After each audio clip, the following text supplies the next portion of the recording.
T-minus 10, 9, 8, 7, 6, 5. All three engines up and burning. 2, 1, 0, and liftoff. 1, 2, 3, 4.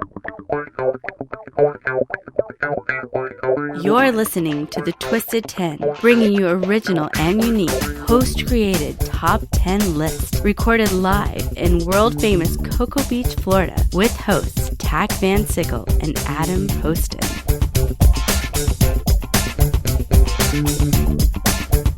All right, and welcome to the Twisted 10, and I am your host, Tach, and sitting across from me is... Hey, I'm Adam. How are you guys doing tonight? Of course, for us, it's tonight. For them, it could be the middle of the day. They could be listening to this at church, whatever. And welcome to the Twisted 10. This is the show where we basically come up with a unique top 10 list and just break it down. And we come up with different topics every episode. And it's always a surprise to the other host. So tonight's is Tach. He's going to have the top 10 list, and I have no clue what it is. We sometimes drop teasers from the last week's episode into the next upcoming week. So, and the teaser I dropped last week for you was, if you remember... No, I don't. It was... Oh, Marty! Yeah, I do. Doc Brown. Yes, I remember that. Okay, so this one is the top 10 twisted science experiments. Top 10 twisted science experiments. Like real-life science experiments or movie? Because Doc Brown kind of... Well, he was a mad scientist kind of a thing. Okay. So that's kind of what I thought of. Now, there's a twist. Okay. In this list is hidden a false one that I made up. Oh, shit. So I'm pretty good with science. I consider myself, some science. My hobbies include neuroscience and studying how the brain chemistry works, and also astrophysics and astronomy. Those are my hobbies. I got you, but how are you on fringe science? So other than watching the show Fringe, not really. I mean, they tie a lot of theoretical physics into Fringe, the show, but no. All right, so hit me. Are we ready to start this off? Yeah. Everything going okay for you this week? Yeah, dude, I'm doing fine. Anything exciting happen this week? So on our other podcast, on Living Podcariously, we had some interesting guests in. We did. Yes, that was quite fun of a recording session. It was different, and what Adam's talking about is we have a Living Podcariously. It's our men's perspective podcast where we talk about sex, relationships, what have you. A little bit raw occasionally. It's unfiltered. Yeah. So you're going to get men's perspectives from every stretch of the imagination. Right. And the girls that came on our show filled in the questions for our segment called The Guyry. So think of a woman's diary, but the guy's version, The Guyry. And that got kind of raw. So that was, yes, that's sitting in the back of my mind right now. Just so the listeners know, we often record first Living Podcariously, then the Twisted 10 in the same night, so it's fresh on our minds. Yeah. Normally the Guyry segments are about 10 to 15 minutes, but this one ran on. That segment was probably a good 45 yeah, minutes. easily. But it was good. And we had 3 girls in studio to hang out with us, and that was a good time. Nobody's ever going to believe us. We have to put pictures up. Oh, we didn't get pictures with them. Oh, that sucks. It could have been us just doing voices then. No, it wasn't really. We really did have girls in studio. It was a good time. Yeah. Okay, so you ready to hear about some twisted science experiments? All right, top 10 twisted science experiments. Now, this is in no particular order. And one of them is fake, made up by Tach. One of them is a fake one that I made up. All right. And you, Adam, have to figure out which one at the end. And you guys playing at home can come up with your own thing, and I won't reveal it till the very end. Okay. Okay, so the first one... Fake. Oh, no, that's not when I'm supposed to do it yet? Okay. No. Okay, the first one is gay aversion therapy. Okay. Is this something like Parade the Gay Away? Is it you've heard Kinda. that? All right. Well, it's in the 1940s, homosexuality was considered a mental disorder until it was proven otherwise in 1973. Wow, it took them 33 years to figure that out? Yeah, well, longer than that, really, because, homosexuality has been around forever. It's always been a sin in some religion's eyes. Right. And early aversion techniques were used, such as showing slides with random gay porn and inducing shocks to the patient, sometimes to their genitals. Electroshock therapy for looking at gay porn. So think of like Ludovico Technique from what movie? 1970. No. It's not. Don't worry about the year. Just the movie. This isn't taken from the movie, but is that the movie where they were holding the guy's eyes open? Yeah. Clockwork Orange. Clockwork Orange. Yeah, that's called Ludovico technique. That's what they called it in the movie, anyway. Ludovico. Okay. Technique. Yeah. I don't know if that's a real thing. That's what they called it in the movie. I don't know if it's a real thing. I don't know. You know, when you start a new job and you have to sit through those safety videos and all that sexual harassment, that's what it feels like to me.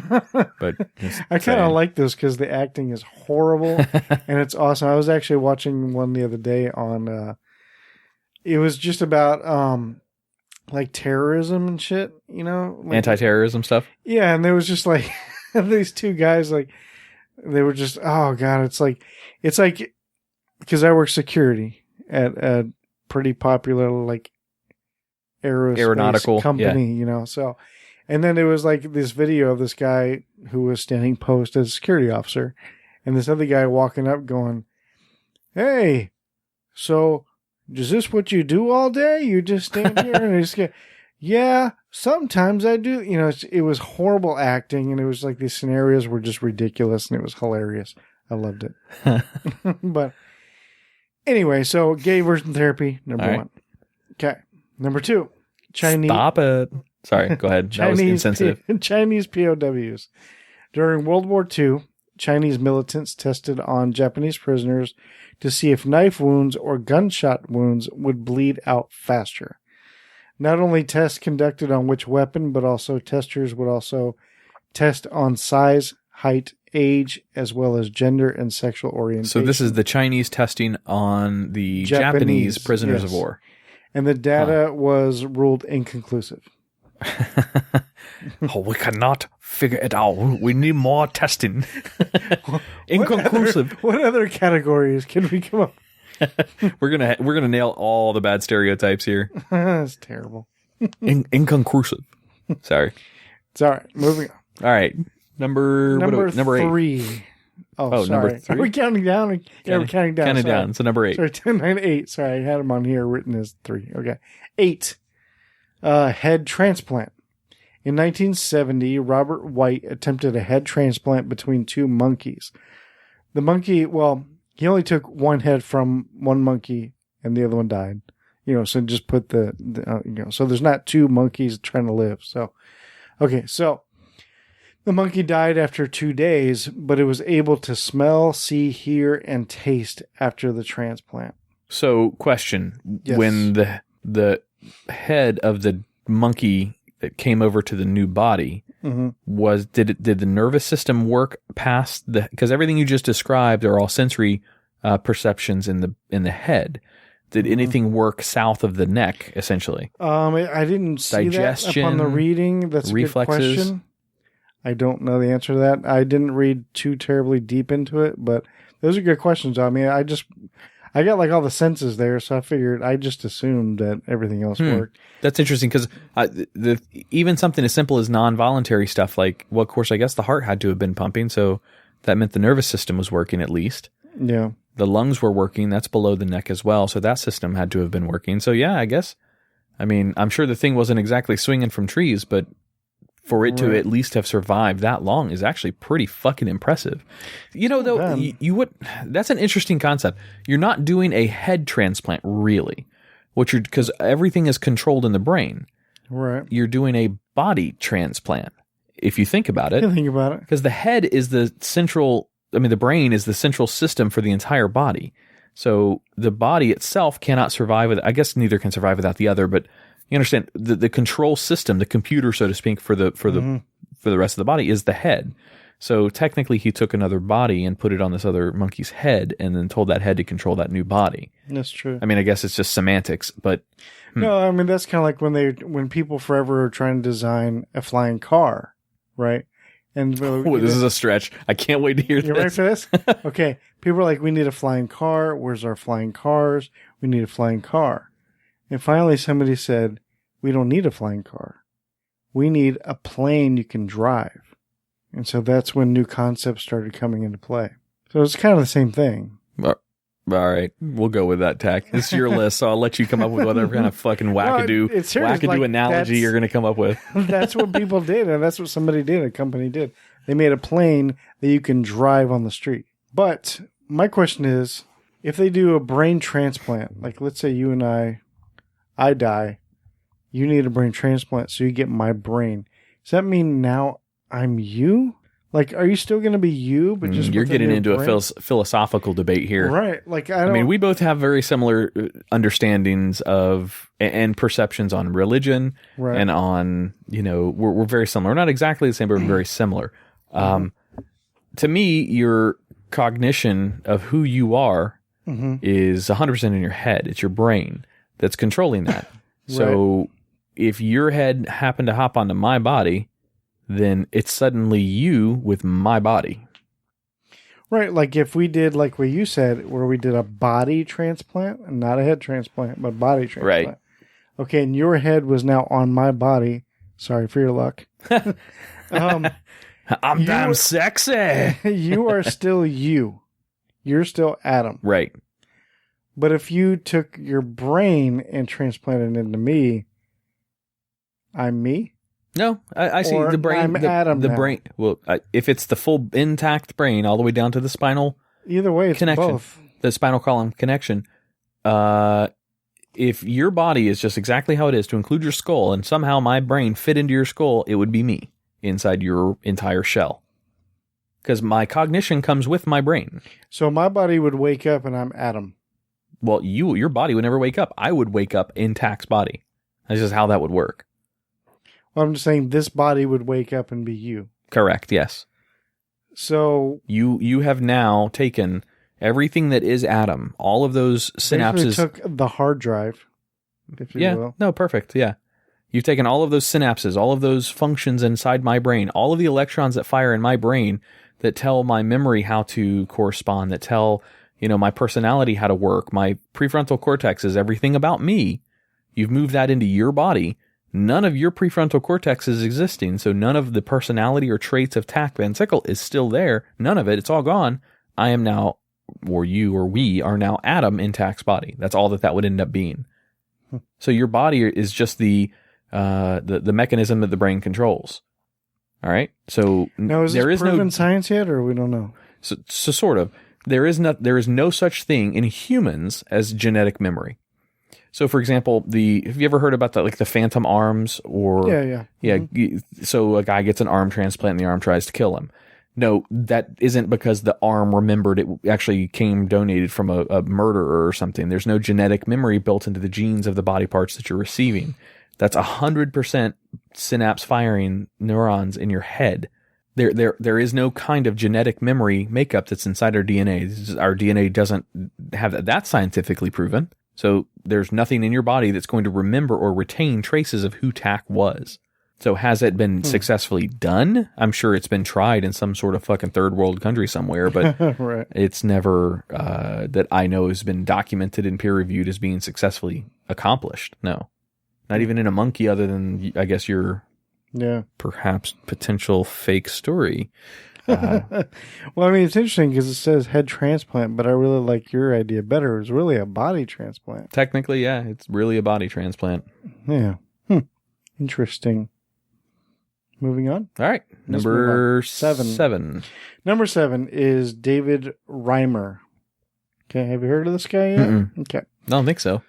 He was born in 1965, and he was a Canadian-born man, biologically male, but raised female following medical advice and intervention after his penis was accidentally destroyed during a botched circumcision in infancy. Ouch. Yes. So when he was getting circumcised, which I believe we've touched on this topic recently. Yeah, on Living Vicariously, I think. Or was that on this show? No, it was oh, you're right. Yeah, it was Living Vicariously. Yeah. So I don't know. I don't even know how this happens, but some fucking quack somewhere was doing a very routine circumcision and accidentally cut the entire penis off and said, let's just raise him as a girl then. Vashugana, I used my cigar cutter instead. Oops. It's like, so. How do you rate? Well, there's more. It says psychologist John I don't know if it's Money. It's spelled like money, which that's funny, and I'll tell you in a minute why that's funny. Funny. Does he have a grandson named Cash Money? No. Dollar bills, y'all. No, but Cream, get the money. John Money oversaw the case and reported the reassignment as successful and as evidence that gender identity is primarily learned. This is what he believes. Huh. Academic sexologist Milton Diamond. Money and Diamond. This is weird. Right. Later reported that Reimer failed to identify as a female since the age of 9 to 11. Huh. Okay. And transitioned to living as a male at age 15. Well known in medical circles for years, anonymously as the John Joan case, Reimer later went public with a story to help discourage similar medical practices. He later committed suicide after suffering years of severe depression, financial instability, and a troubled marriage. Did he marry a woman or did he marry a man? I assume it's a woman. This was a long time ago, so marriage. Holy shit. This wasn't in 2015, so if he was married, it was to a woman. There's so many questions there, man. I don't even know where to begin. Right. So, when he cut off, when the doctor... Ironically, his middle name was Peter. Just wanted to point that out. Sorry, go ahead. When the doc did the circumcision and botched it and cut off all of his dick, did they make him a vagina at that time? I think so, yeah. They did the reassignment okay. surgery, so they... All right. Yeah, But so they're like, well, now you got a girl. Mazel tov, and then so... They're like, well, you got a girl now, so just raise her as a girl. You should be good. It's all learned behavior anyway, is what this doctors and psychologists was saying. And then by age 9 and 11, this little girl... Yeah, but you can't stop things unless you do lots and lots of estrogen hormone treatment. Well, not with over a the child course. yet. It's still too early. Granted, but as puberty onsets, you have to replace those testosterone-driven hormones with estrogen to produce less facial hair, to produce budding breasts or whatever. To which explains why he went at age 15 to decide to be a boy. Wow. So poor guy. Yeah, it's girl really messed up. Guy, don't know. I don't know how he got married. And now he's running for president of the United States. No, I'm just kidding. Number 6. Number 6, top twisted science experiments. All right. Yeah, top 10 twisted science experiments. Yes. All right. Okay. This is the Hoffling Hospital experiment. Okay. Okay. In 1966, psychiatrist Charles Hoffling conducted a field experiment on obedience between 22 nurses and doctors. Okay? Try to follow me on here. During an overnight shift, a nurse would receive a call from an unknown doctor claiming to be new to the hospital and ordered the nurse to give a particular patient a certain medication and a specific dosage. The dosage was a lethal amount. Now, it's against the hospital policy, I'm probably sure with every hospital, that you don't take orders over the phone from anyone. No doctor, doesn't matter. I don't care if the chief of medicine calls you and says, I need you to do this, you just don't do it. Okay. It has to be done face to face. So, this was done on 22 nurses in this hospital. Okay. By an overnight nurse. Gets a phone call from a doctor they don't know that says, hey, Nurse Jansen. I'm Dr. Smith. Galakowitz or something. Well, I don't know Dr. Galakowitz. Well, I'm new to the hospital, but you have, Tom Jones, in there as a patient. Yeah. I get it. The singer. I see what you did there. It's not unusual to be loved by anyone. I need you to give Tom Jones this medication with this dosage, and you need to do it now. It's important. So, 22 nurses got this phone call. Okay. How many do you think gave the lethal dosage? Now, remind you, this was an experiment. It wasn't actual meds. It was actually saline solution they were giving to these patients. They just wanted to see. So nobody died. Right. Nobody died. It's just an experiment on obedience, on how much they wanted to test to see how much somebody listens to like a superior. General incompetency rates would normally place that around 20%. So at a 22, well, the nurses and doctors I don't know. I'll say 5 of the people who received the phone call. If it's 22, I'll say 5 of these people who received the phone call administered the drug. Are you ready for this? General incompetency. Yes. Out of 22, 21 gave the lethal dosage. No shit. No shit. So one lone soul. Was he just lazy that day? Lazy, or actually had a conscience and was smart and said, that will kill the patient, sir. Not going to happen. Not on my watch. So Complacency sometimes takes over in any role. I don't care what you're doing. Complacency takes over. And it just... Yeah, there could be a lot of things for it. Complacency could be, I don't know. Inferiority. Yeah, I mean, that's exactly what they're testing. Jeez. All right. It's pretty fucked up. And sorry, I don't know if we want to cuss on here. Yeah, I forget. fuck it. All right. I don't care. So that was the first 5. Okay. Right? Give us a recap. What were the titles of those again? All right. So recap, we had the gay aversion therapy.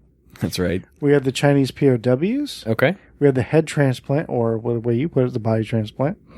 We had David Reimer, and we had the Hoffling Hospital experiments. Okay. All right. I think I already got the one I think is Flake already. I don't know. I got to hear the next 5. We're going to hear the next 5 still, but right now we're going to take a break. When we come back, we're going to continue on, and then we're going to figure this out. All right. Sounds good. All right, man. We'll be back.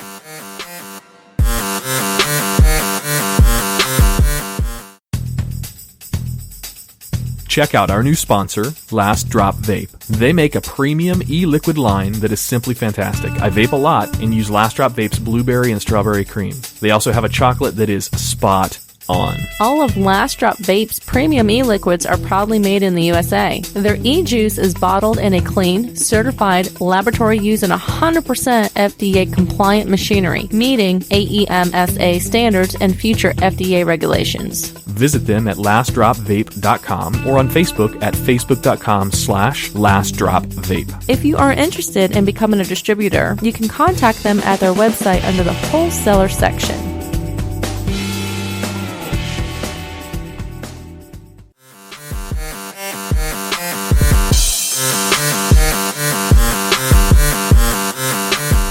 Welcome back to the Twisted 10.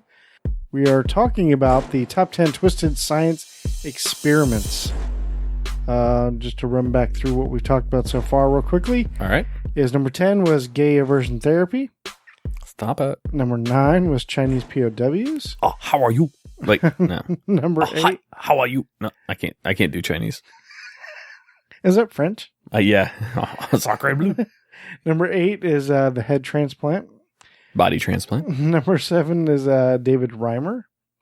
What was he again? He was the kid with the botched... oh, yeah, that's right. Circumcision turned into a girl. Yep. Okay. And number 6 is the Hoffling Hospital experiments. Okay. So number 5, here we go. Number 5. Dog head. That's not what you think. It's not what you think. Let me stop you right there. That's like $20 in downtown Cocoa. I'm just saying. I mean, I've had a couple ex-girlfriends that were a little drunk and you have to bring your own. You have to bring your own peanut butter. Yeah, I think I found our fake one. Oh. Okay, here we go. Is that when a snaggletooth bitch goes down on you? Is that what that is? She has snagglepuss. All right, Russian scientists in 1940 tried to see if he could keep a dog's decapitated head alive by pumping oxygen and blood to the head. The head allegedly remained alive and alert by opening its eyes, sniffing, reacting to a hammer being banged near its face, and eating a treat. But it only lived for 29 days. Only? What the fuck? Only 29 days? Now, there was a film released with this experiment, and it is on YouTube. However, there's a lot of skepticism as to the authenticity of this video. That would be a great album cover for like 9 Inch Nails. Just saying. Think about it. That would be, you know what I mean? No, it's creepy. It's old black and white shit. It's, yeah. Some say it's just a Soviet propaganda film. Because some people, like, there's all kinds of threads, people talking about this video. And because there's a point where it looks like the dog actually like lifts his head a little bit. You're like, how can he do that if it's no just muscles? a Yeah. head, you know?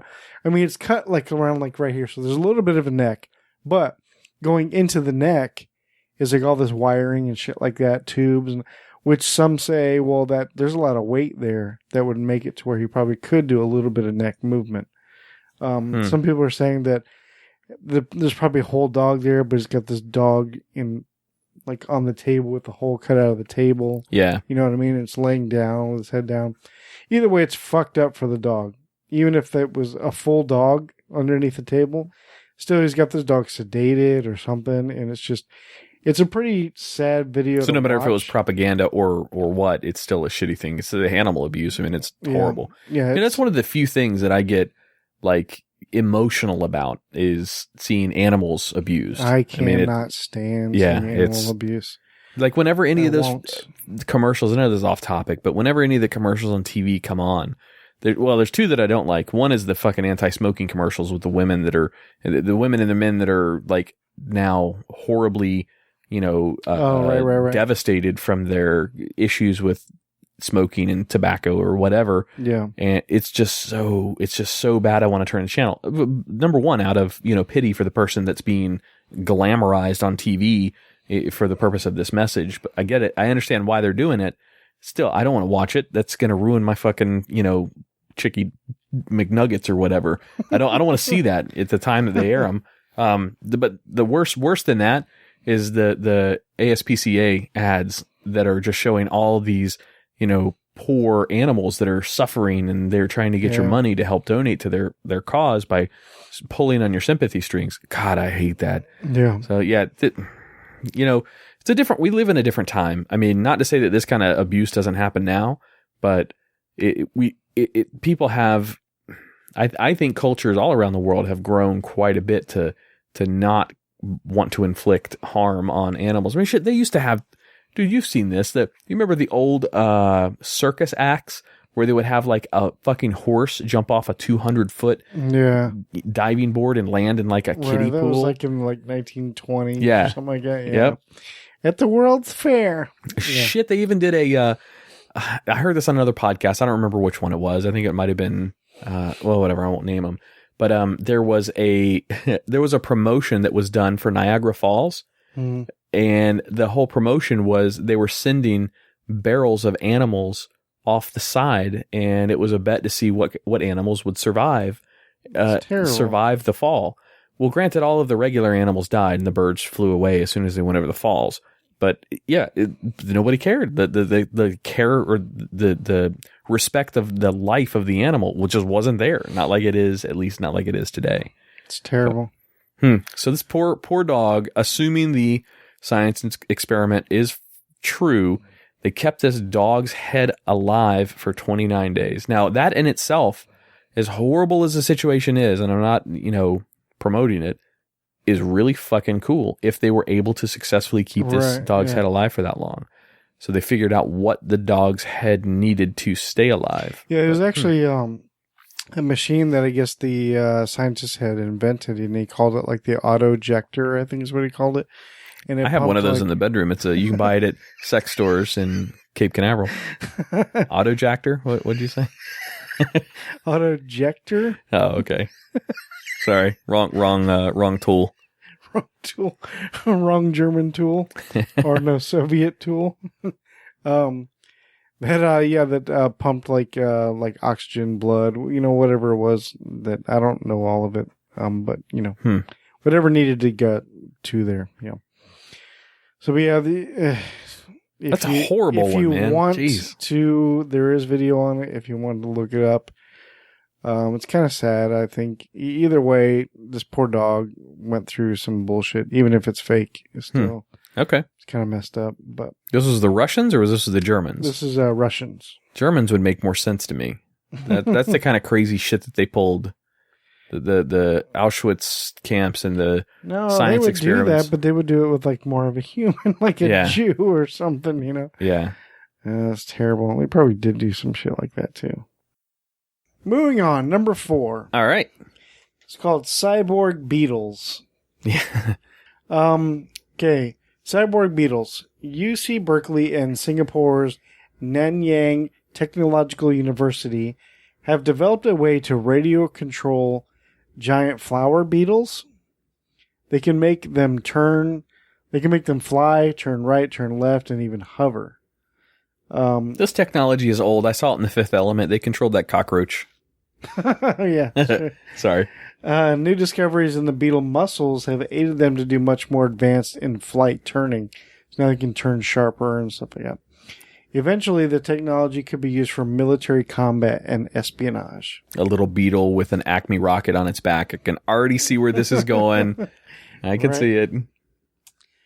Okay, let's see here. And we are moving on to number 3. Number 3 of Tach's top science experiments that are fucked up. All right. Right. This one is called 21 grams. Have you heard about this one? I think there was a movie about this. I know there's a movie called that. I'm not sure what the movie's about. But, All right. In early 20th century, Dr. Duncan McDougall of Massachusetts. All right, I'm going to call that the fake story because Duncan McDougall, come on. Come on. No, I'm just kidding. Did he work at Hogwarts? Sought out to discover the weight of a soul, how much a soul weighed. By weighing a dying person as they're dying and then weighing again after death. He performed this on 6 patients and all with the same results. Basically, a dead person on a table that would weigh them, and once they passed away, he noticed that each of them weighed 21 grams less after death than they did before. How many grams are in a pound? I think this is... I think it's 3/4... No. 16 ounces? No. No, it's 3/4 of an ounce, I think. It's 21 grams.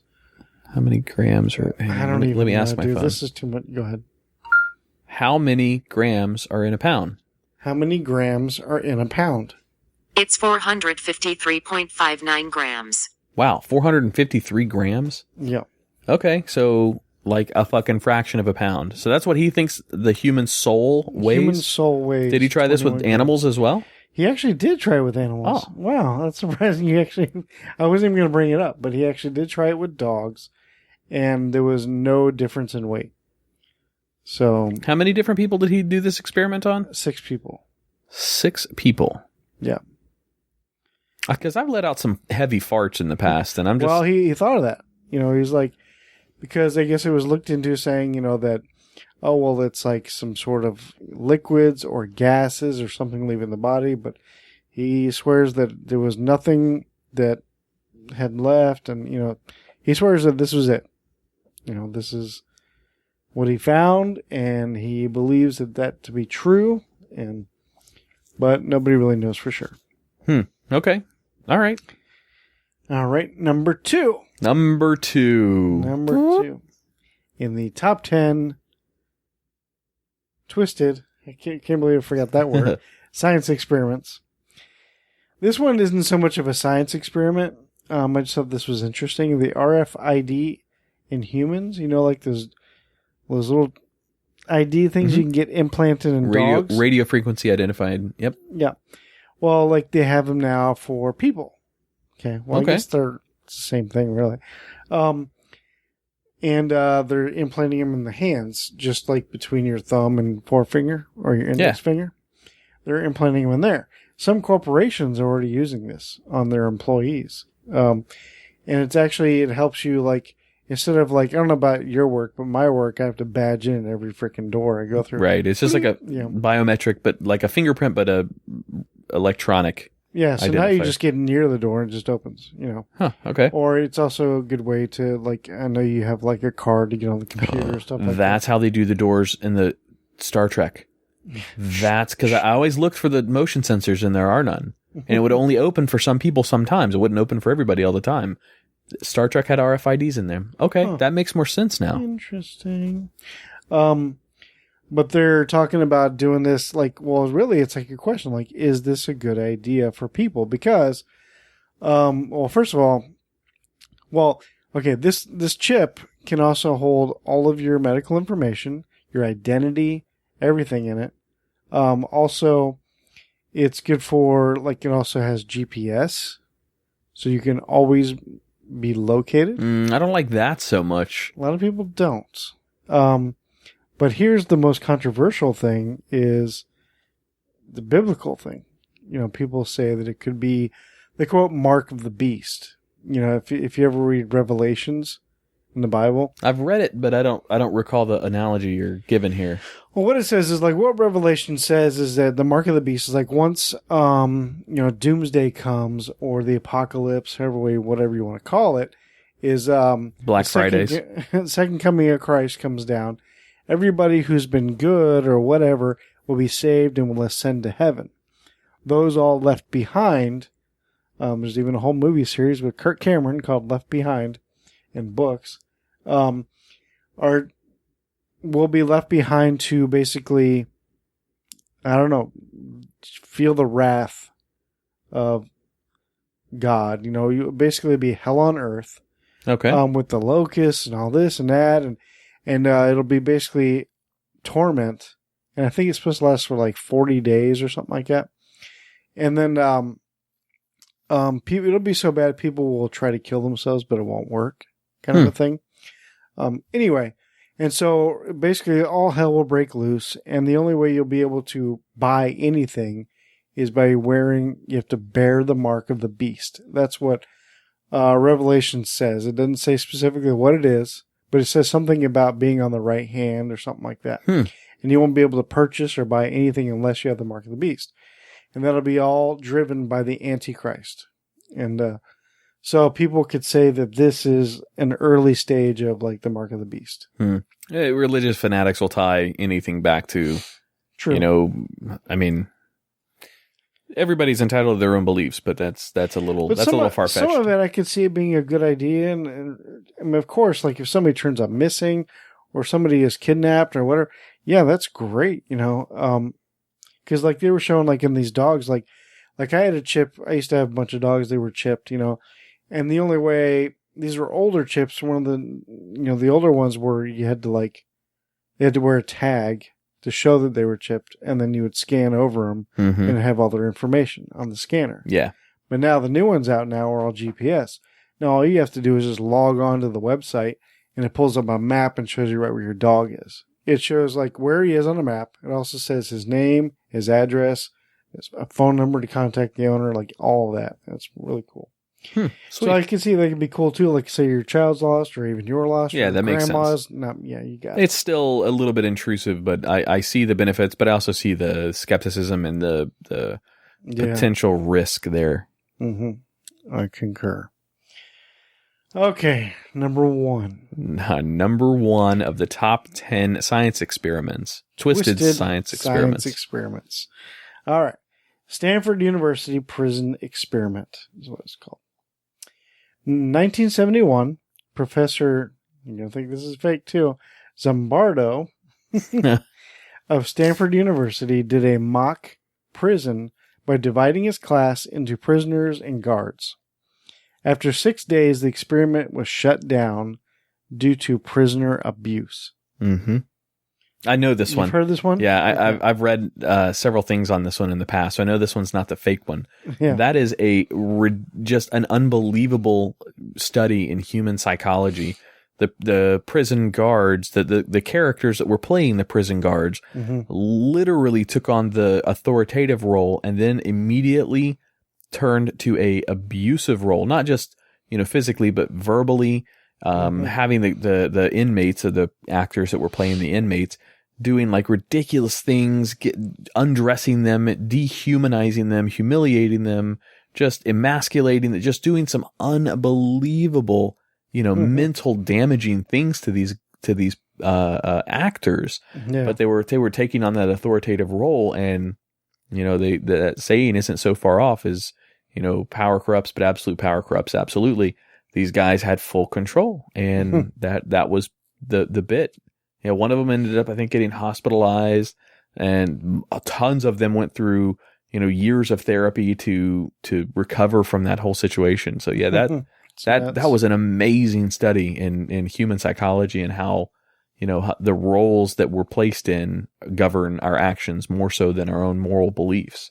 It was just ridiculously crazy. What else is kind of neat too? This is kind of related. You remember that Planet of the Apes movie that came out, the Mark Wahlberg one? Yeah. Okay. And it had anyway, didn't matter.